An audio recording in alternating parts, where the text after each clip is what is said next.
사도행전 3장 1절부터 11절까지 말씀으로 빈 무덤과 변화된 제자들이라는 제목으로 하나님 말씀을 나누겠습니다. 오늘 방금 저와 여러분이 함께 읽었던 이 본문에는 날 때부터 걸을 수 없었던 한 사람이 걷게 되는 기적이 기록이 되어 있습니다. 그런데 여기서 이 사람이 걷게 된 이 기적의 상황의 핵심 질문은 누가 그를 걷게 했는가입니다. 언뜻 보면 베드로가 걷게 한 것 같지만 아니었습니다. 왜냐하면 사도행전 12절을 잠깐 보시기 바랍니다. 사도행전 12장에 보시면 베드로가 그것을 보고 여기에 11절에 보시면 걷지 못하던 자가 고침을 받고 베드로와 요한을 붙드니 온 백성이 크게 놀라며 솔로몬의 주랑이라는 곳에 있던 그들에게로 함께 달려가니라. 날 때부터 걷지 못하던 사람이 갑자기 걷게 됐으니 너무 놀랐죠. 그래서 걸어라 말했던 그 베드로와 요한을 사람들이 쳐다보고 붙들고 충격을 받은 것입니다. 그럴 때 12절에 베드로가 그것을 보고 백성에게 응답하되 너희 이스라엘 사람들아 어찌하여 이 일에 놀라느냐? 어찌하여 마치 우리가 우리 자신의 권능이나 거룩함으로 이 사람을 걷게 만든 것처럼 우리를 이토록 진지하게 쳐다보느냐? 우리가 우리 파워로 우리 능력으로 이 사람을 걷게 만든 것처럼 왜 나를 쳐다보냐? 지금 그 얘기를 하고 있는 것입니다. 왜냐하면 이들은 도구로 쓰였을 뿐 실제로 이 안진뱅이를 일어서게 한 사람은 바로 부활하신 예수님이셨기 때문에 그렇습니다. 그래서 그분이 부활하셔서 그분이 살렸는데 왜 우리를 보고 놀라느냐? 그분을 찬양해야지. 지금 그 말을 하고 있는 것입니다. 한마디로 지금 사도행전 3장이니까 예수님이 죽은 다음인데 아직 사람들은 예수님이 부활하신 걸 잘 모르던 상태 아닙니까? 그러니까 그분이 부활하셨다, 안 죽으셨다, 살아나셨다. 그래서 이 사람을 고치신 것이다. 그 말을 지금 하고 있는 것입니다. 여기 4장 1절과 2절을 보시면은 사도행전 4장으로 잠깐 건너뛰어 보겠습니다. 그들이 백성에게 말하고 있을 때에 제사장들과 성전의 대장과 사두개인들이 그들에게 이르러서는 그들이 백성을 가르친 것과 또 예수님을 통해 죽은 자들로부터의 부활을 선포한 것으로 인해 근심하여 그들에게 손을 대었으나 이제 날이 저물었으므로 그들을 다음 날까지 가두었더라. 이렇게 지금 나와 있습니다. 지금 이 상황이 뭐냐면 이렇게 베드로와 요한이 우리가 고친 거 아니야. 예수님이 부활을 진짜 하셨어. 그래서 이 사람을 고친 거야. 라고 말했더니 사람들이 난리가 난 겁니다. 진짠가 봐 하면서 사람들이 벌떼처럼 몰려들면서 했더니 이 예수님을 잡아 죽인 사두개인들과 제사장 이런 사람들이 지금 2절에 보면 근심하여라고 되어 있습니다. 이 상황을 어떻게 수습해야 될지 잘 모르겠어서 근심을 했다라는 것입니다. 예수님의 제자들이 지금 부활을 했다 예수님께서 그래서 우리가 이 사람을 고친 것이다. 우리가 고친 게 아니고 부활하신 분이 고쳤다 하는 이 주장을 못하게 하는 아주 쉬운 방법이 하나 있었습니다. 그게 뭘까요? 만약에 예수님이 진짜로 살아나신 것이 아니었다면 이 예수님이 살아나셨다는 제자들의 주장을 한순간에 제압할 수 있는 좋은 방법이 있었는데 그것은 무덤에서 예수님의 시신을 꺼내오는 것이었습니다. 그리고 나서 이렇게 하면 되죠. 여기 봐라. 부활은 무슨 부활이냐. 여기 이대로 죽어 있잖아. 저 예수의 제자들이 사악한 관계로 부활한 예수가 안진뱅이를 치유했다는 말은 다 거짓말이다. 이렇게 말하면 끝나는 겁니다. 간단했습니다. 그런데 그들은 왜 근심했죠? 왜냐하면 이 무덤에 진짜로 예수님이 사라진 상태였기 때문에 그렇습니다. 자, 그러면 예수님이 무덤에 분명히 넣어놨는데 돌무덤에 사라졌어요. 이 사두개인들과 제사장들도 가봤더니 진짜 없는 겁니다. 그랬을 때 예수님이 무덤에 사라진 것을 발견했다는 것 이퀄 예수님이 부활했다가 됩니까? 아니죠. 몇 가지 옵션이 있습니다. 예수님이 사실은 안 죽었어. 십자가에서 잠깐 기절했었어. 그래서 죽은 줄 알고 무덤에 넣었다가 밤에 찬 공기가 들어가지고 깨어났어. 몰래 도망친 거지. 이게 첫 번째 옵션이 가능하죠. 두 번째 옵션은 뭡니까? 제자들이 와서 예수님 시신을 훔쳐갔어. 이 사람들이 자기들이 훔쳐가 놓고 예수님 부활했다라고 주장하면서 이 소위 말해서 기독교를 이렇게 세우려고 하는 걸 수도 있죠. 마지막 세 번째 옵션은 예수님이 진짜로 부활을 하신 겁니다. 이 세 가지 옵션 말고 또 있나요? 또 하나 있을 수는 있습니다. 사두개인들과 제사장들 본인들이 훔쳐가 놓고, 근데 이 마지막 옵션은 말이 안 됩니다. 그렇게 할 이유가 없죠. 그러니까 제가 평범한 보통 사람들이 생각하기에 무덤에 없다는 건 확실합니다. 왜냐하면 있었으면 당연히 꺼내왔을 테니까. 근데 못 꺼내왔죠? 그러면 없는 겁니다. 그럼 없으면 옵션은 세 가지밖에 없습니다. 사실은 안 죽었거나 몰래 도망갔거나, 아마도 다빈치 코드 같은 댄 브라운이라는 사람이 쓴 그 소설이 여기에 기반합니다. 예수님이 사실은 사람인데 기절했다가 몰래 도망가가지고 자기를 사랑했던 막달라 마리아랑 결혼해가지고 애기도 낳고 평생 잘 살았다. 너희들이 다 속은 거다. 이것이 다빈치 코드라는 소설의 스토리입니다. 아니면 이 제자들이 훔쳐가 놓고, 왜냐하면 지금까지 예수님은 하나님의 아들이다라고 주장했었는데 지금 이렇게 예수님이 죽어버리시면 우리가 그동안 했던 말은 다 거짓말이고 이렇게 되면 안 되니까. 이 두 가지 옵션 말고 마지막 옵션은 이분이 진짜 살아난 것이죠. 그래서 오늘은 우리가 잠깐 예수님의 시신이 정말 무덤에서 사라졌다면, 오늘 우리 같이 여러분은 예수님의 부활을 다 믿으실 겁니다. 여러분 어떻게 그렇게 믿게 되셨습니까? 예수님의 부활을 다 믿는 게 아닙니다. 아마도 안 믿는 사람이 더 많을 거라고 저는 생각합니다. 그럼에도 불구하고 한 가지 확실한 것은 예수님의 시신이 무덤에서 사라졌다는 것까지는 확실한데, 이 성경을 근거로 봤을 때 정말 사라졌다면 이 빈 무덤을 어떻게 설명할 수 있겠는가? 방금 말했던 이 두 가지 옵션을 함께 살펴보고 마지막 옵션을 보려고 합니다. 첫 번째 가능성은요, 예수님이 사실은 기절했었다. 예수님이 기절했었는데 기절해서 이렇게 쓰러져 있는 거를 성급하게 로마 군인들이 십자가에서 내려서 무덤에 이렇게 뒀지만, 사실은 안 죽고 기절했던 예수님이 깨어나서 무덤 입구를 막고 있던 그 바위를 굴려내고 몰래 도망을 가서 쭉 숨어 살았다. 이 이론은요, 성립이 불가합니다. 왜 그럽니까? 어떤 사람이 이렇게 여러분에게 댄 브라운의 다빈치 코드를 인용을 하면서 이렇게 말하면 여러분 뭐라고 대답할 수 있겠습니까? 첫 번째는요, 디오도르 베자라는 사람이 있습니다. 1400, 500년 그 무렵 살았던 유명한 사람인데, 이 사람이 정리를 했던 성경의 필사본들이 있습니다. 예전에는 이 인쇄술이 발달이 안 됐었으니까 성경책을 다 손으로 베껴서 써서 그것을 읽고, 또 그것들이 보통 양피지나 이런 것들로 되어 있으니까 참크레카처럼 이렇게 부서져 버립니다. 그 전에 또 베껴 쓰고, 그런 것을 매뉴스크라이브, 필사, 손으로 이렇게 베껴 쓴다라고 표현했습니다. 그 중에 디오도르 베자라는 사람이 정리한 성경의 필사본이 있었는데, 이것을 이제 베자 매뉴스크립트라고 부릅니다. 이게 영국의 캠브리지 라이브러리에 지금 현재도 보관되어 있는데, 그 사본에 이제 여백이 있어요.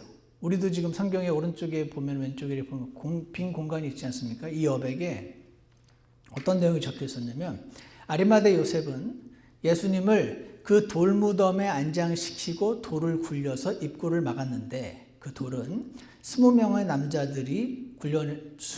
남자들이라도 굴려낼 수가 없는 크기의 돌이었다. When he was laid there, Joseph put against the tomb a stone which 20 men could not roll away. 이런 내용이 적혀 있었습니다. 성경을 필사를 할 때 한 가지 룰이 있는데, 그건 이제 베껴 쓰는 사람이요, 이게 쓰다 보면은 요 내용이 들어가면은 이해하기가 쉬울 것 같은데 그런 느낌이 들 수가 있지 않습니까? 그럴 때 성경 본문에다가 본문을 바꾸는 게 아니고 자기 생각이나 설명을 옆에 여백에다 적는 것이었습니다. 그래서 본문 여백에 적힌 삽입구는 입으로 전에 내려온 이야기가 적혀 있는 경우가 많았죠. 그래서 이것 자체가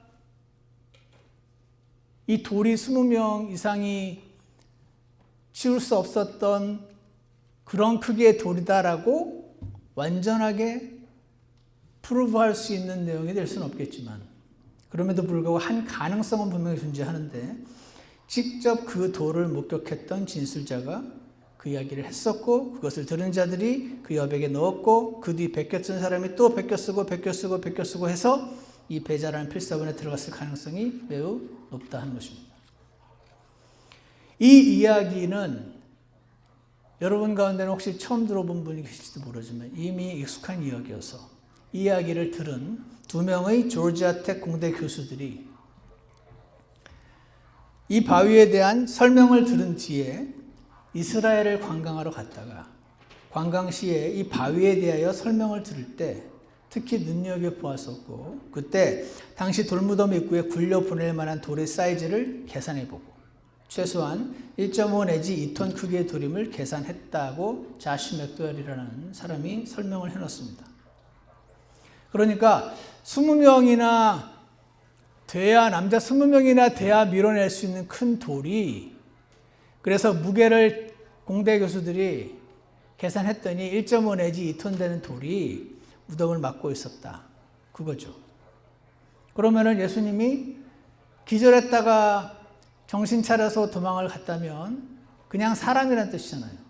그럼 사람이 혼자서 20명의 남자들이 힘을 합쳐서 굴려내야 가능한 그런 크기의 돌을 혼자서 어떻게 굴려낼 수 있었을까요?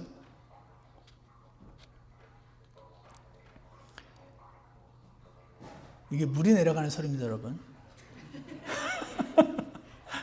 조금 방해가 되지만 함께 들으시기 바랍니다. 그리고요, 이 성경에 보면 아리마대 요셉이 이 20명이나 되는 남자가 굴려낼 수 있는 이 크기의 돌을 혼자서 굴려서 무덤 입구를 막았다는 표현이 나옵니다. 요셉은 어떻게 했을까?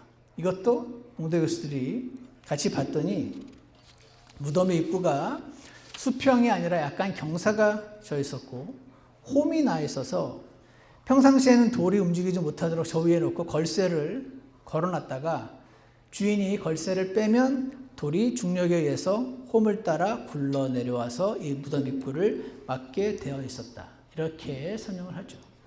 그래서 요셉은 그렇게 했던 것입니다. 보통의 무덤은 한번 닫으면 다시 꺼내는 일이 거의 없지 않습니까? 그렇게 해놨던 것입니다. 그래서 마가복음 16장 4절에는 누군가가 The stone was rolled away 라는 표현이 나옵니다. 누군가가 나타나서 20명이나 되는 사람이 굴려야지 움직일 수 있을 만한 이 커다란 돌을 집어 던졌는데 성경에는 그가 천사가 나와서 그렇게 했다라고 적혀 있습니다. 그리고 그 천사가 그 돌 위에 앉아 있었다는 표현도 기록이 되어 있습니다.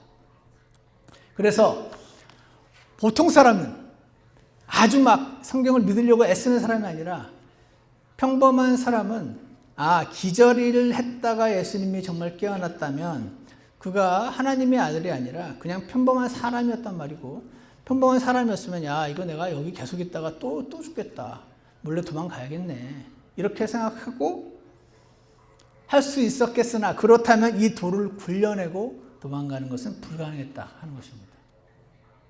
또 하나 마태복음 28장 63절에 보면은요, 이 유대인 지도자들이 이 제자들에게 너희에게 파수꾼이 있으니, 사두개인 바리새 이 유대인 지도자들에게 로마 총독과 그 지도층이 너희 유대인들에게 파수꾼이 있으니까 너희가 이 예수라는 자의 시신을 지켜라, 이렇게 하는 표현이 나옵니다.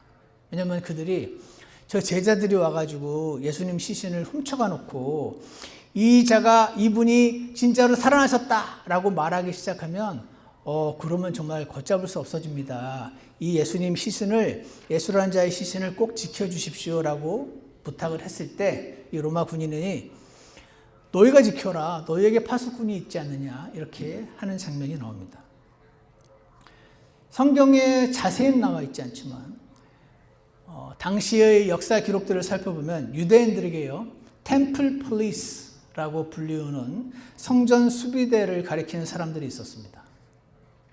그러니까 유대인들이 자기들이 조를 짜서 이 성전을 지키는 성전 수비대라는 것을 만들었었는데 이들은 대부분 레위인이었다라고 기록이 되어 있습니다. 이 레위인 성전 수비대는 한 조가 10명의 레위인으로 되어 있었습니다. 이렇게 10명씩 한 조로 구성된 레위인 27개 조, 270명이 성전 전체를 동일한 시간대에 지키게 되어 있었습니다. 이들이 무덤을 지킨 것이었죠. 그래도 예수님이 워낙 몸이 잽싸가지고 샤샤샥 피해가지고 그 성전 수비대의 감시를 뚫고 도망갔을 수도 있지 않습니까? 이렇게 말할 사람이 있을지 모르겠지만 역사 자료들을 보면 이들이 만약 밤에 경비를 서다가 잠이 들었는데 캡틴에게 발각이 되면 어떻게 됩니까? 두드려 맞고 매를 두드려 맞고 옷을 입은 채로 불태워서 화형을 당했다고 합니다. 굉장히 군기가 센 거죠. 또한 이들은 보초를 설 때 앉는 것도 금지, 무언가에 길에 서는 것도 금지가 되어 있을 정도였다고 합니다. 제가 이거를 보면서 우리가 군대에서 보초 서던 것과 완전 딴판이구나. 우리는 계속 졸기도 하고 몰래 어디 짱 박혀서 자기도 하고 그랬었던 기억이 있는데 그렇게 했다가는 매를 두드려 맞고 화형에 당할 정도의 군기가 센 성전 수비대 270명이 동시에 동시간을 지키고 있었다 하는 것입니다. 그러니 이 기절했다가 깨어난 예수라는 보통 사람이 20명의 남자들이 함께 굴릴 수 있는 돌을 혼자서 휙 트랙을 벗어나게 집어 던져버리고 이 성전 수비대를 맨주먹으로 때려 눕히고 이 성전 수비대의 눈을 피해서 탈출했다 라고 믿으려면 아주 큰 믿음이 필요합니다. 이것은 보통 사람은 이렇게 믿을 수 없습니다. 그래서 저는 예수님이 기절했다가 도망갔다는 이론은 당시의 역사적 배경을 알면 그렇게 믿기는 불가능하다라고 확신을 합니다. 또 하나 제가 눈여겨본 것은 요한복음 19장 34절에 보면 예수님이 십자가에 달려있을 때 로마 군인들이 원래 다리를 부러뜨려서 원래는 그 숨이 차기 때문에 다리에 힘을 줘서 몸을 들어 올려서 숨을 쉬어야 되는 그 상황이 십자가에 달려있는 그 형벌을 받는 사람의 할 수 있는 행동인데 다리를 부러뜨리게 되면 몸을 이렇게 일으킬 수가 없고 그렇게 되면은 숨을 쉴 수 없고 그래서 질식하여 죽게 되는 매우 고통스러운 죽음으로 죽는 그런 형벌이 십자가 형벌이라고 합니다. 그런데 보통 웬만한 사람들은 십자가에 달려있으면 빨리 죽는데 빨리 안 죽고 살아있는 사람이 있었겠죠. 그러면 그들을 빨리 죽게 하기 위해서 보통 다리를 부러뜨렸던 것입니다. 그런데 성경을 보면은 예수님이 다리를 부러뜨리고 왔더니 이미 죽어 있었더라. 그래서 로마 병사가 창으로 옆구리를 찔렀을 때 물과 피가 나왔다라는 표현이 나와 있습니다. 예수님의 옆구리에서 나온 이 피와 물은 채찍질이나 아주 심한 그 형벌로 인해서 쇼크사나 질식성 고통을 받은 사람이 죽은 이후에 흉곽 안에 고인 액체, 흉막액 또는 심막액이라고 부릅니다.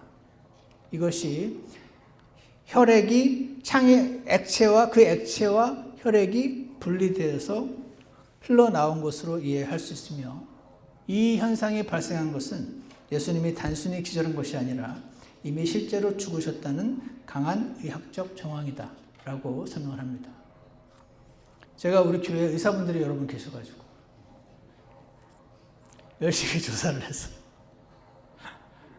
여러분께 설명을 드립니다. 저도 완전히 무슨 말인지 모르겠지만 하여간에 의사들이 이해하기로는 사람이 죽은 경우에 그냥 죽은 것도 아니고 쇼크사로 죽을 정도로 고통스러운 죽음을 당한 경우 혈액이 분리되는 현상이 발생할 수 있고, 창에 찔려서 그 혈액과 물과 피라고 표현한 그 액체와 묽은 액체와 붉은 액체가 흘러나왔다는 것은 그가 이미 죽었다는 것이다 라고 의사들이 말을 한다고 합니다. 그래서 예수님은 그냥 기절했었다, 이것은 틀린 옵션입니다. 두 번째 옵션이 있습니다. 여전히 남아있는 옵션은요, 제자들이 몰래 시신을 훔쳐갔다, 숨겼다 하는 것입니다. 그런데 여러분, 사도행전 4장 19절을 한번 보십시오.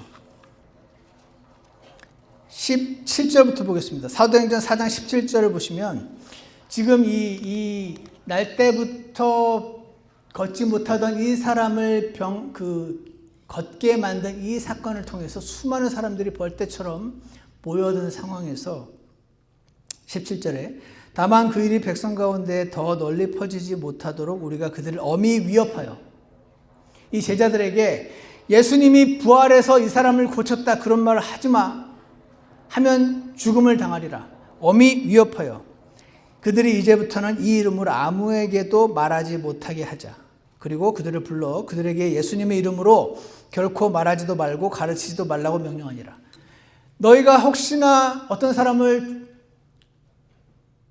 병을 고치는 기적을 일으킬 수도 있지, 하지만 죽은 예수가 살아나서 부활했기 때문에 고쳐졌다 이런 말 하지마 라고 지금 협박을 한 것입니다. 그랬을 때 19절, 베드로와 요한이 그들에게 응답하여 이르되 너희 말을 듣는 것이 하나님의 말씀을 듣는 것보다 하나님의 눈앞에서 옳은지 너희가 판단할지니라. 우리는 우리가 보고 들은 것들을 말할 수밖에 없노라. 이게 지금 방금 우리의 리더를 죽인 사람들이 나를 불러놓고 이렇게 말하면 너희도 죽어 할 때 보통 사람은 네네네 절대 안 하고 절대 그렇게 안 하겠습니다, 이렇게 보통을 합니다. 근데 지금 우리는 그럴 수 없다, 죽일 테면 죽여라 라고 지금 담대하게 외치고 있죠. 사도행전 5장 29절에 보면 베드로와 다른 사도들이 이런 말을 또 합니다. 우리가 사람들보다 하나님께 순종하는 것이 마땅하니라. 너희는 이 예수님이 부활했다고 말하지 마라 이렇게 얘기하고 있지만 우리는 그럴 수 없어. 왜냐하면 하나님은 예수님이 진짜 부활했기 때문에 부활했다고 말하라고 하셨거든. 너희 말을 들을 수 없고 우리는 하나님께 순종을 해야겠는데, 이렇게 담대하게 지금 얘기를 하고 있습니다. 여러분, 예수님의 제자들이 원래 이렇게 용맹한 자들이었기 때문에 이렇게 얘기를 한 것일까요? 그렇지 않습니다. 이들은요, 두려움이 많은 사람들이었고 실패를 경험을 한 아주 평범한 사람들이었고 사실 겁쟁이들이었습니다. 어떻게 알 수 있냐면요, 예수님이 체포될 때 그 주변에 있던 제자들이 다 어떻게 했죠? 도망갔습니다. 마태복음 26장 56절에 나중에 찾아보시면 되는데 그때 제자들이 다 그분을 버리고 도망하니라. 혼비백산을 해서 도망갑니다. 그 중에 한 명은 자기 옷이 다 벗겨지는 줄도 모르고 알몸으로 도망갔다는 말까지 나와 있습니다. 이것은 이 제자들의 집단 전체가 이 죽음의 공포 앞에 무너져 버렸음을 보여줍니다. 저는 이들을 비난할 마음이 없습니다. 보통의 사람은 이렇게 되는 것이 일반적입니다. 두 번째는요, 베드로는 제자들 중에 제자들하고 불리웠고 가장 강한 충성을 장담을 했었는데 어떻게 됐었습니까? 마태복음 26장에 보면 베드로는 끝까지 주를 버리지 않겠다고 계속 약속을 했었고 예수님이 네가 나를 3번 부인할 거라는 말을 듣고 굉장히 기분 나빠했습니다. 나를 어떻게 보냐고 그렇게 했던 사람이 마태복음 26장 69절 74절에서 예수님을 3번 부인하는 것을 보게 됩니다. 특히 74절에 보시면 이 베드로가 예수님을 3번 부인했던 이것은 그냥 단순한 실수가 아니고 극도의 두려움 속에서의 공개적인 부인이었던 것을 보게 됩니다. 저는 이러한 베드로를 사실 비난하려고 지금 여러분께 말씀을 드리는 것이 아니고 이들이 우리랑 매우 비슷한 사람들이었다, 지금 그 얘기를 하는 것입니다. 세 번째, 제자들은 예수님의 죽음 이후에 어떻게 했죠? 막 다녔습니까? 아닙니다. 몰래 숨어 있었습니다. 요한복음 20장 19절을 보시면 유대인들이 두려워 제자들이 모인 곳의 문을 닫았더니, 그들은요 혹시 문 열어놨다가 로마 군인들이 쳐들어와서 우리를 잡아갈까 봐 두려워했었습니다. 부활 이전의 제자들의 심리 상태는 이것입니다. 우리 대장을 죽였으니 우리도 죽이겠네. 이들의 심리 상태는 두려움과 불안이었습니다. 이들은 나가서 공개적으로 막 증인하고 죽일 테면 죽여라 하는 그런 사람들이 아니었어요.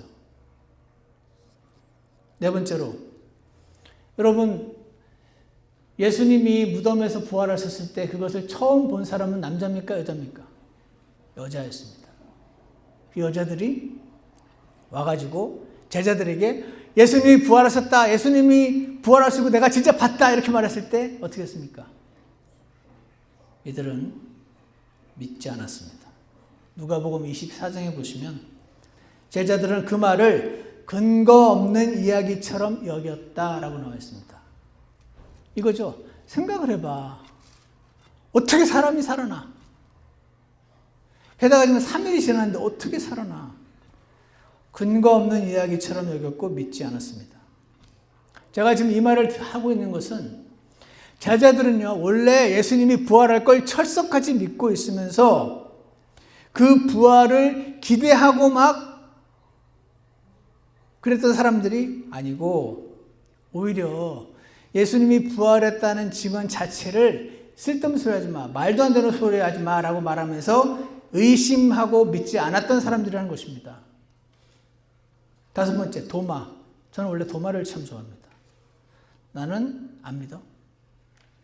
내가 진짜 예수님이 살아났다고 하면 그 못자국에 손가락을 넣어가지고 확인해 봐야 돼. 나는 그냥 절대 못 믿어. 도마는 직접 보지 않고는 믿지 않겠다고 말했습니다. 이것은 예수님이 제자들이 전부 누가 무슨 말만 하면 그런가 하고 잘 속는 그런 유형의 사람들이 아니었다 하는 것을 보여줍니다. 적어도 이 본문에 나타난 예수님의 제자들은 매우 의심도 많고 예수님이 부활하신다는 사실에 대해서 많이 들었거든요. 들어도 저분 하는 말이 너무 말이 안 된다고 생각하면 들어도 다 이렇게 귓등으로 날아가 버립니다. 예수님의 부활 약속에 대해서 이들은 아무도 믿지 않았고 매우 회의적이었습니다. 여러분, 엠마오로 가던 제자 이야기 기억하십니까? 엠마오로 가던 제자들은 예수님 부활을 믿었습니까? 안 믿었습니다. 예수님을 엠마오로 가던 제자들은 완전히 낙담해 있었습니다. 왜냐하면 예수님이 죽었으니까. 누가복음 24장 21절에서 우리는 그가 이스라엘을 구속할 자라고 믿었노라. 그러나 죽어버렸네. 구속할 뿐이 아니었어. 그들은 희망이 지금 꺾인 상태였습니다. 이 예수님의 부활을 믿은 제자들은 원래부터 예수님 부활을 믿어서 어떻게든 예수님이 부활했다고 조작해내서 만들고자 했었던 사람들이 아니다. 최소한 이 성경 본문에는 그렇게 나와 있지 않다 하는 것을 지금 말씀하는 것입니다. 게다가 베드로는요, 굉장히 낙담했습니다. 여러분도 베드로 이해 가시지 않습니까? 다른 사람은 다 예수님, 나는 절대로 부인 안 할 거예요. 나는 절대로 안 한다니까? 근데 예수님이 나를 눈초리가 보니까, 과연 이렇게 하셨는지 모르겠지만, 예수님이, 그래, 너는 진짜 나를 부인하지 않을 것 같아. 그런 표정이 아닌 거죠. 나는 절대 부인하지 않겠다고 하는데, 진짜 예수님 말씀하신 대로 닭이 울기 전에 3번 부인을 해버렸죠. 끝나고 나서 그가 밖으로 나와서 비통하며 울었다라고 나와 있습니다. 차라리 죽고 싶었을 것입니다. 그래서 베드로가 어떻게 합니까? 다시 옛날 삶으로 돌아가려고 하는 모습을 보입니다. 나는 이제 물고기 잡으러 돌아가야겠다. 내 예수님 따라서 이분이 진짜 이 이스라엘의 나라를 세울 다윗의 후손 메시아 왕인 줄 알았는데 돌아가셔버렸네. 나는 이제 예전에 물고기 잡는 배도 팔고 모든 비즈니스를 다 접어버리고 예수님만 따르는 삶으로 왔는데 이제 따를 사람이 없네? 나는 이제 다시 옛날 물고기 비즈니스로 돌아가련다. 마태, 너는 저기 세금 비즈니스로 돌아가고 너는 또 무슨 비즈니스로 돌아가고 우리 옛날 비즈니스로 돌아가야지. 그렇게 베드로를 포함한 제자들은 옛 삶으로 돌아가는데 요한복음 21장 3절에서 베드로는 나는 고기 잡으러 가노라 라고 말하는 장면이 나옵니다. 이 제가 지금 7개까지만 여러분께 예를 보여드렸는데 이것은 적어도 부활을 목격하지 않았던 예수님이 부활하신 것을 진짜 눈으로 보지 못했던 제자들은 이 사명감으로 불타는 혁명가들이 아니었고 예수님이 수십 번 얘기하셨을 텐데 본인이 죽고 부활할 것임을 그거를 너무 말도 안 되는 소리라고 생각을 했었는지 전혀 귓등에도 들어오지 않고 다 날아가 버린 그런 사람들이었다 하는 것입니다. 그래서 예수님이 잡혔을 때 애들은 다 도망갔고 문을 닫아 걸어오고 숨어 있었고 그랬던 것이죠. 그런데 이들이 갑자기 달라집니다. 아까 기억하십니까? 우리는 우리가 보고 들은 것을 말하지 않을 수 없노라. 사람에게 순종하는 것이 하나님께 순종하는 것이 잘하는 것이냐? 우리는 그럴 수 없다. 너희는 지금 이렇게 말하면 죽인다고 하지만 죽일 테면 죽여라. 나는 하나님께서 이 부활하신 예수님을 증언하라고 하니까 나는 증인을 해야겠다. 죽일 테면 죽여라.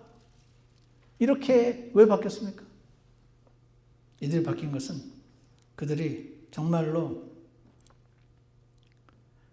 부활하신 예수님을 보았기 때문이고 사도행전 2장에서 왔던 성령님의 능력을 받았기 때문에 완전히 달라졌던 것이라고 저는 확신합니다. 그래서 베드로는요, 이날 이후로 바뀝니다. 나 이제 물고기 잡으러 갈 거야. 하나님 나를 그렇게 못 믿으세요. 나는 예수님 부인 안 한다니까요. 하던 자가 보기 좋게 무너지고 나서 나는 내가 어떤 자인지를 잘 몰랐구나. 나는 예수님을 위해서 죽을 수 있는 자인 줄 착각했네. 나는 보통 사람과 똑같구나. 나는 목숨이 아깝고 죽음이 두렵고 난 이런 사람이구나. 이런 사람이 무슨 예수님을 따라. 난 이제 물고기 잡으러 갈란다. 했던 베드로가 군중 앞에 서서 예수님이 부활하셨다. 이 사람 일어난 거 왜 나를 쳐다보냐. 부활하신 분이 고쳤는데 그 말 하지 마. 죽일 테면 죽이시오. 나는 내가 직접 보고 들은 것을 말하지 않을 수 없노라. 예수님 부활을 담대히 선포했고 성전에서도 예수님을 하나님께서 죽은 자들 가운데서 살리셨다고 선포했고 공회 앞에, 공회가 뭔지 아십니까? 공회가 70명으로 구성된 유대인 리더들이 모여있는 최고 의사결정기구, 법정이기도 하고 국회이기도 하고 나름 행정부이기도 한 거기 공회 앞에 가가지고 끌려가서 우리는 사람에게 순종할 수 없어. 나는 하나님께 순종할 거예요. 라고 말하고 증언하고 그리고 사도행전 5장에 보시면은 이놈들이 말을 안 들으라고 매를 막 때립니다. 몽둥이로 매를 때립니다. 매를 맞고 나서 물러서지 않고 날마다 예수 그리스도를 전하기를 그치지 않았으며 두려움에 사로잡혔었던 그 예수님의 제자들이 어떻게 왜 갑자기 죽음을 두려워하지 않는 이런 무슨 싸움의 전사 같은 모습으로 왜 갑자기 변했습니까? 원래부터 이런 사람들이 아니었다니까요. 그것은 그들이 정말로 부활하신 예수님을 목격했기 때문이다 라고 보는 것이 보통 사람이 내릴 수 있는 결론입니다. 저는 그래서 그것을 믿습니다. 여러분도 그렇게 믿으십니까? 게다가 이 12명의 제자들이 다 어떻게 죽은 줄 아십니까? Lived happily, ever, forever, 그 동화에서 나오는 그래서 잘 먹고 행복하게 살았습니다. 이렇게 동화 이야기는 끝나지만 예수님의 제자들은 전부 다 순교했습니다. 예수님의 부활을 증거하다가 순교했습니다. 부활 얘기하지 말라 그랬지. 근데 나는 본 걸 말할 수밖에 없는데요. 부활 말을 하지 말라니까. 난 봤는데요. 죽인다. 그래도 본 걸 어떻게 말을 하지?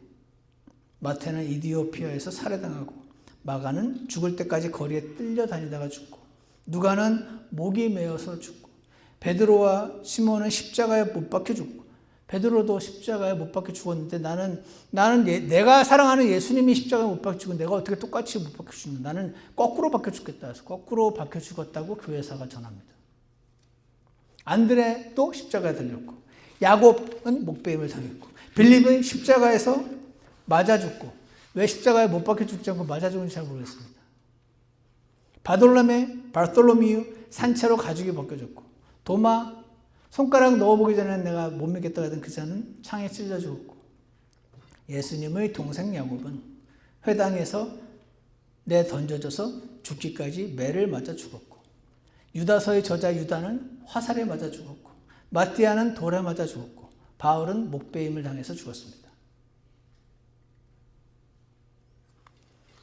변호사 폴 릴이라는 사람이 이런 말을 했습니다. Know why you believe 라는 책에서 이런 말을 합니다. Man will die for what they believe to be true. 사람은 자기가 진실이라고 믿는 것을 위해서 죽는다 원래. Though it may actually be false. 사실은 가짜일 수 있지만 본인은 최소한 그게 진짜로 믿었을 때 그것을 위해 죽을 수 있는 게 사람이다. They do not, however, die for what they know is a lie. 본인들이 거짓말이라고 믿고 있는 그것을 위해 죽는 사람은 없다. 왜? 목숨은 하나밖에 없고 소중하니까.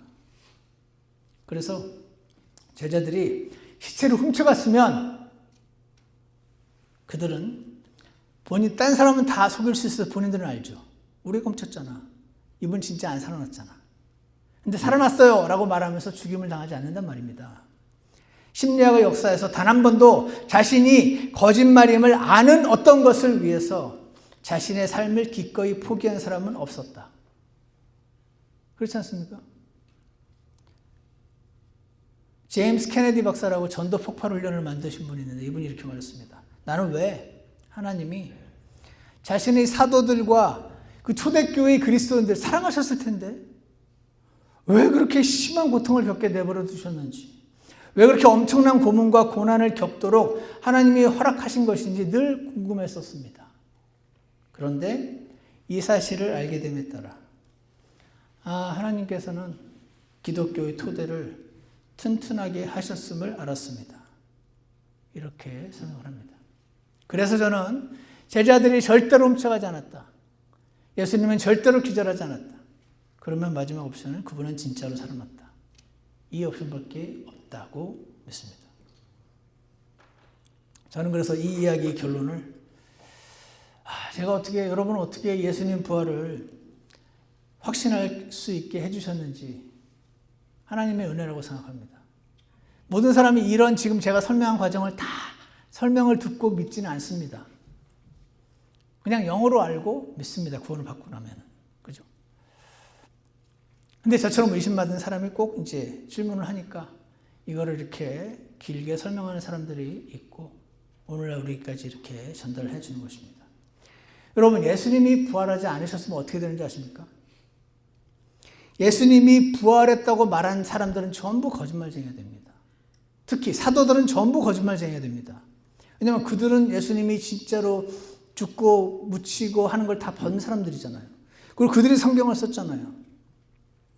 그러니까 예수님이 진짜로 부활을 하지 않으셨으면 최소한 제자들은 진짜로 부활하지 않으셨은 걸 알 거고, 그럼에도 불구하고 예수님이 부활했다고 썼다면 그들은 모두 거짓말쟁이이거나 사기꾼이거나 뭔가 다른 어떤 사악한 목이 있거나, 그렇지 않으면 누군가 엄청난 사기꾼에게 속은 바보들이 됩니다.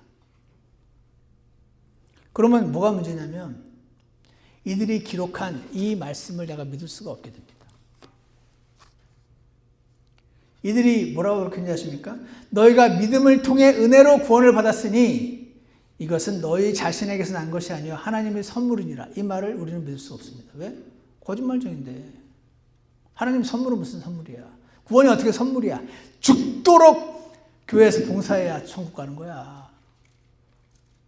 이렇게 말하는 사람이 맞을지, 하나님이 선물이라고 하는 이 사람 말이 맞을지 우리는 어떻게 합니까? 여기에는 행위에서 난 것이 아니니 이것은 아무도 자랑하지 못하게 하려 함이라, 이렇게 적혀있는데 이 말을 여러분 믿으십니까? 예수님이 부활하지 않으셨으면 예수님이 부활을 했다고 증언한 제자들은 전부 거짓말쟁이가 되고 그들이 기록한 이 성경 이 구절도 가짜일 가능성이 매우 높아져서 여러분과 저의 모든 믿음의 근거는 사라지게 될 것입니다. 갈라디아서 2장 16절에서는 사람이 율법의 행위로 의롭게 되지 아니하고, 이게 어떻게 믿습니까? 율법을 열심히 지켜서 구원받는 거 아닙니까? 착하게 살아야 되는 거 아닙니까? 교통법규도 다 지키고. 저는 지금 여러분에게 교통법규를 지키지 말아도 된다는 말을 하고 있는 게 아닙니다. 오직 예수 그리스도의 믿음으로 되는 줄 알므로 우리도 예수 그리스도를 믿었나니. 여기는 예수님을 믿음으로 구원을 받는다고 되어 있네요. 그거 어떻게 믿습니까? 율법을 열심히 지켜 구원받는 거 아닙니까? 이것은 우리가 율법의 행위가 아니라 그리스도의 믿음으로, 그리스도를 믿음으로 의롭게 되고자 함이라. 율법의 행위로는 어떤 육체도 의롭게 될 수 없느니라. 저는 이 말이 하나님의 진리임을 믿습니다. 하지만 예수님 부활이 가짜면 이 말도 신뢰할 수 없게 됩니다. 이거는 믿고 같은 책에서 여기는 믿고 여기는 안 믿고 할 수 없습니다. 우리의 믿음은 all or nothing. 이 성경이 정말 하나님 말씀이거나 아니면 여기 거짓이 섞여 있는 순간 잘 골라내서 믿을 수가 없습니다. 어디가 어디까지 거짓말인지 당신은 어떻게 구분할 수 있습니까? 그러니까 예수님은 반드시 부활하셨어야만 된다라고 우기자는 말을 하는 게 아니고 이러저러한 보통 사람들의 판단과 논리의 과정을 통해서도 예수님의 부활은 믿는 것이 온전하다. 그 이야기를 지금 전하고 것입니다. 그래서 저는 기독교를 무너뜨리려면 성경을 무너뜨리면 됩니다. 기독교를 잡아 죽인다고 기독교는 없어지지 않잖아요. 이 성경을 무너뜨리면 기독교는 데미지를 가할 수 있습니다. 이 성경을 무너뜨리려면 어떻게 합니까? 이게 뭐 엄청 얼기설기 얽혀있는 요즘 유행하는 블록체인보다 더 강하게 얽혀 있습니다. 여기에 한 부분을 빼버리면 다 무너지는데 그 중심축이 예수님의 부활입니다.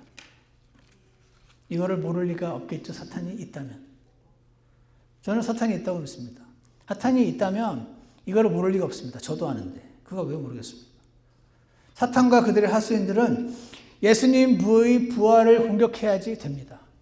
그래야 성경이 무너지고 성경이 무너져야지 자신들이 하나님의 아들이고 거듭난 그리스도인들이고 오직 믿음으로 구원받는 것이 잘못된 것이고 이렇게 돼야지 되지 않겠습니까? 그런데 저와 여러분에게 은혜를 허락하셔서 이 하나님 말씀을 믿을 수 있게 하셨고 예수님의 부활을 믿을 수 있게 하셨으니 이것은 참으로 큰 은혜인 것입니다. 그리고 저는 이 예수님의 제자들이 원래부터 아주 용맹한 자들이 아니어서 너무 감사합니다. 원래 겁상이었던 게 너무 감사하네요. 그렇지 않습니까? 보통 사람이 어떻게 그럽니까? 지금 칼을 들고 협박을 하는데 거기에서 나 차라리 날 죽여라. 아, 그들도 다 도망가고 숨고 안 믿고 의심하고 그랬던 자들이 부활하신 예수님을 목격하고 나니까 싹 변한 거 아닙니까? 그리고 그 예수님의 부활을 눈으로 직접 목격한 그 제자들의 이 겁쟁이에서 용맹한 자들로 이 변화되는 변화 과정을 기록으로 남겨주셔서 얼마나 감사한지 모릅니다. 이들이 죽음 앞에서 담대히 죽음을 맞이하게 해주셔서 그래서 그들이 목격했다고 주장하는 예수님의 부활 사건이 가짜가 아니구나 라고 보통의 사람만 보통의 믿음만 갖고 있어도 믿을 수 있게 해주신 하나님 은혜가 감사합니다. 저는 기본 성향상 의심이 많습니다. 저는 도마 스타일입니다. 원래 확인해보지 않고 왜 믿어 그거를? 그거 어떻게 믿어? 그거 믿었다가 나중에 손해보면 어떡할 거야? 확인해 보지 않고 믿는 것을 극도로거리는 저 같은 자에게도 예수님을 믿을 수 있게 기회를 주셔서 저는 너무나 감사합니다. 저는 그리고요, 이 세상이 20대부터도 덧없더라고요. 너무 덧없는 세상, 너무 이 무의미한 세상이, 근데 그나마 잠깐 왔다가 눈 깜빡깜빡 하니까 벌써 25살이에요. 야, 몇 번 더 깜빡거리면 50이 돼 있긴 해. 그래서 벌써 좀 돼 있습니다. 여기서 몇 번 더 깜빡거리면 이제 90이 돼 있는 거죠. 안 그래도 덧없고 별 의미도 없는 세상이긴 한데 여기에 잠깐 왔다가 이슬처럼 사라져버린다는 이 생각을 하면 더 막 싫더라고요. 저는 그렇습니다. 여러분은 안 그렇습니까? 그래서 저는 아마 극도로 우울해질 수 있는 성향의 사람인 것 같은데 이러한 저를 살려주시고 구원해 주셔서 소망을 주시고 이렇게 여기에 설 수 있게 해주신 하나님 은혜가 너무나 감사합니다. 그리고 저에게 이 땅에 다가올 왕국이 있다는 것을 알려주시고 그리고 저는 이 세상이 너무 불공정한 것 같은데 아주 영원한 공정한 세상이 올 것임을 믿게 해주셔서 너무나 감사합니다. 여러분도 감사하시죠? 부활절날 저는 이 완전하게 유기적으로 그냥 철통같이 얽혀있는 이 진실들을 하나님께서 영감으로 기록하시고 섭리로 보존하셔서 이것들을 제가 확인하고 믿고 하게 해주심을 참으로 감사합니다. 그래서 저와 여러분의 인생이 마치 강물 위를 뿌리 없이 둥둥 떠다니는 그런 식물처럼 살게 하지 않으시고 이 하나님 말씀이라고 하는 단단한 땅에 뿌리를 받고 뿌리를 내리고 자랄 수 있게 해주셨음을 감사합니다. 부활하신 주님을 찬양하며 부활하신 주님을 기록하신 제자들께 감사하고 그 모든 과정을 통해서 우리에게 하나님 말씀을 보존해서 전해주신 하나님을 찬양하며 감사합니다. 기도하겠습니다. 살아계신 하나님 아버지, 오늘 저희가 부활절을 맞아서 예수님의 부활을 믿는 것은 대단한 믿음이 필요한 것이 아니고 보통 사람의 보통의 생각만 있으면 이것이 가장 합리적인 것임을 보게 해주셔서 감사합니다. 꼭 이런 과정을 거치기 전에 어떻게 하나님께서는 제 죄를 먼저 깨닫게 해주시고 그 죄가 예수님에 의해서 예수님이 흘리신 그 피로 사라지게 되었음을 어떻게 믿게 해주셨는지 참으로 주님 은혜에 감사합니다. 저희가 알게 된 이 진리를 전하다가 조금 지친 분들도 계시고 조금 소원해진 분들도 계시고 하지만 그들 모두가 하나님을 사랑하며 하나님이 보내주신 예수님을 사랑하고 그분의 부활을 믿고 우리의 구원을 감사하는 자들임을 주님이 기억해 주시고 저희 모두에게 은혜를 주시고 긍휼을 주셔서 주 예수님 부활한 이날 특별히 부활하신 예수님을 온전히 찬양하게 해주시고 우리 매일의 삶이 부활하신 예수님이 보시기에 합당하지 않을 때도 많이 있겠지만 그때 더 큰 은혜를 내려주셔서 저희가 주님을 따라갈 수 있게 인도하여 주시옵소서. 예수님 이름으로 기도드렸습니다. 아멘. 다 같이 우리 찬송가 107장 함께 부르시겠습니다.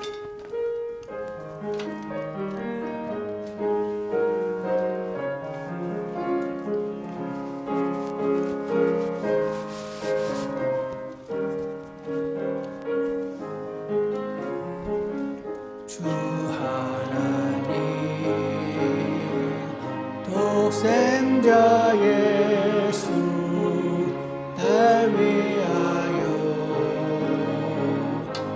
오시었네. 내 모든 죄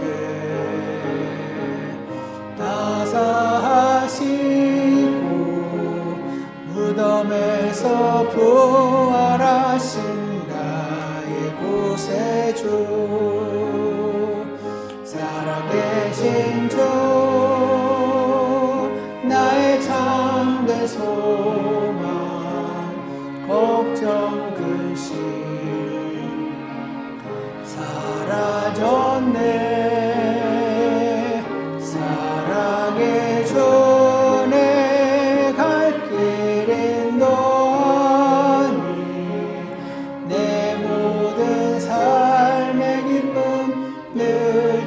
충만하네. 주 안에서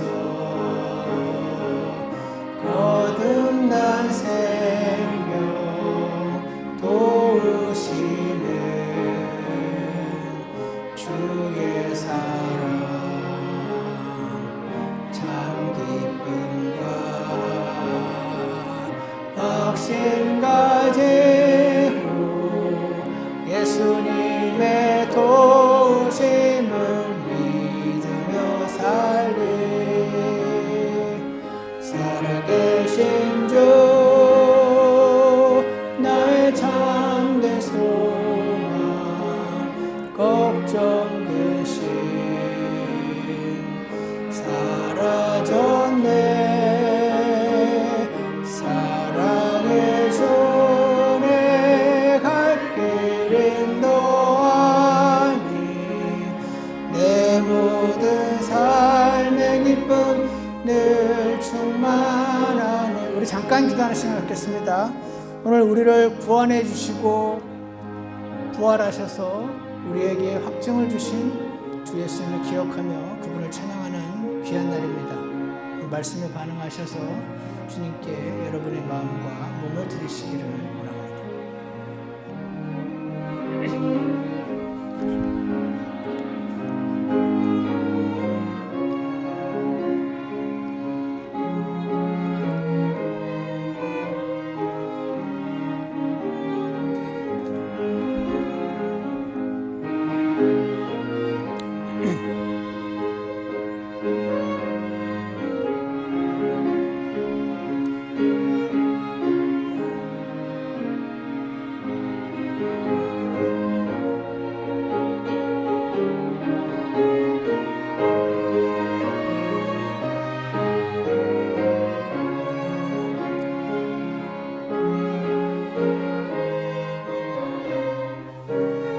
기도가 끝난 분들은 3절 하겠습니다.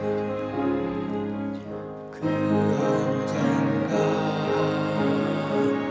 주 뵐 때까지 주를 위해 싸우리라. 승리의 길 멀고 험해도 주님께서 나의 앞길 지켜주시리. 살아계신 주 나의 참된 소망 걱정 근심 사라졌네. 사랑의 주내 갈 길은 너아니 내 모든 삶의 기쁨 늘 충만하네. 아멘. 기도하겠습니다. 사랑하는 하나님 아버지, 주 예수님 이 땅에 보내주셔서 저희 죄를 다 뒤집어 쓰시고 대신 죽게 하시고 그리고 묻히고 부활하게 하셔서 우리에게 확증을 주시고 성경 말씀 통해서 오늘도 저희가 이 부활의 말씀을 믿고 소망 가운데 살아갈 수 있게 해주셔서 감사합니다. 저희 인생은 참으로 헛되고 부질없는데 그리고 참으로 헛된 인생인데 주님께서 저희에게 삶의 목적을 주시고 방향을 허락하셔서 하나님을 알고 믿고 따르는 삶으로 인도해 주신 것을 감사합니다. 저희가 많이 부족할 때가 많지만 그럼에도 불구하고 또 주님의 은혜를 많이 누리며 맛보며 살아갈 수 있게 도와주시고 오늘 주님 부활하신 귀한 날 함께 기뻐하며 감사할 수 있는 귀한 지체들과 교회를 허락하신 주님께도 감사드리며 주 예수 그리스도 이름으로 기도드렸습니다. 아멘. 예배 마치겠습니다.